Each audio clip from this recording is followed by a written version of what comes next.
En effet, un tabernacle fut construit. Dans la partie antérieure, appelée le lieu saint, était le chandelier, la table et les pains de proposition.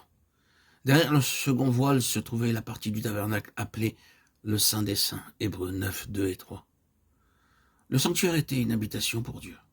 Les hommes y allaient, non pour prier, mais pour accomplir leurs devoirs. Le grand sanctuaire était fait de planches de bois mesurant 15 pieds de haut et 2 pieds de large. Elles étaient recouvertes d'or à l'intérieur et à l'extérieur. Exode 26, 15 à 25. Le sanctuaire était divisé en deux parties. La première pièce était appelée le lieu saint et l'autre pièce, plus petite, le lieu très saint. La première étant 2 fois plus grande que l'autre. Ce sanctuaire dans le désert était une ombre du véritable sanctuaire céleste, dont le Seigneur Jésus-Christ est le souverain sacrificateur. Hébreux 8, 1 et 2. C'est pour cela que Dieu dit à Moïse, « Vois et fais tout d'après le modèle qui t'est montré sur la montagne. » Chaque détail du sanctuaire, si simple soit-il, fut donné à Moïse par Dieu. Et il est tout à fait évident, si l'on en juge par les détails, qu'une telle structure d'édifice n'aurait jamais pu être projetée par aucun architecte humain.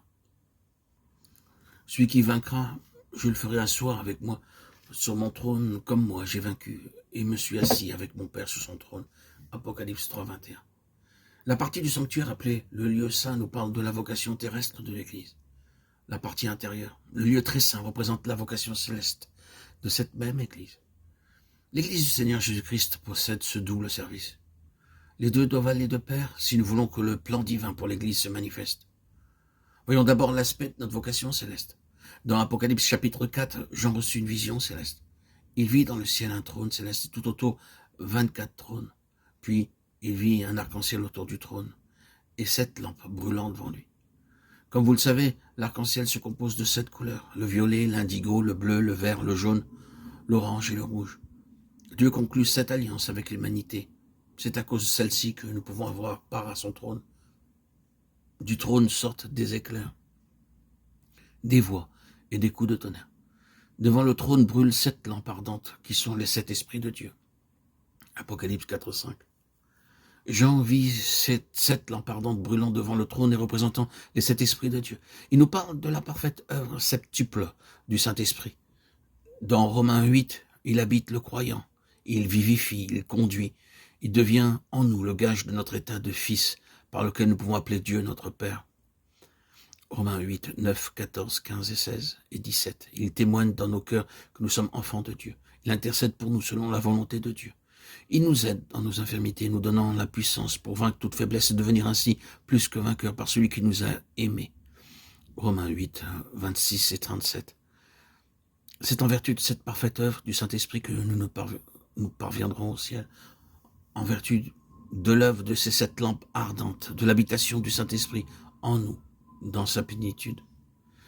L'Esprit demeurant en nous, nous libérera de l'esclavage de la chair. L'Esprit qui vivifie triomphera de la mortalité et de la corruption. L'Esprit de conduite de Dieu nous conduira jour après jour. L'Esprit d'adoption ôtera toute crainte et nous donnera l'amour et la connaissance plus profonde de Dieu. L'Esprit qui témoigne nous aidera à réaliser le plan préétabli de Dieu envers nous comme enfants et héritiers. L'Esprit qui intercède nous enseignera à prier sur la volonté de Dieu. Et pour finir, le Consolateur nous conduira de victoire en victoire jusqu'à ce que nous parvenions avec Christ sur son trône céleste. Derrière le trône, Jean vit les 7 couleurs de l'arc-en-ciel. Devant le trône, il vit les 7 lampes ardentes. Derrière nous se trouve l'alliance de Dieu et en nous, le Saint-Esprit travaille. Ainsi, Dieu a parcouru à tout ce dont l'Église a besoin pour satisfaire sa vocation céleste et terrestre. Il a pourvu à tous ses besoins.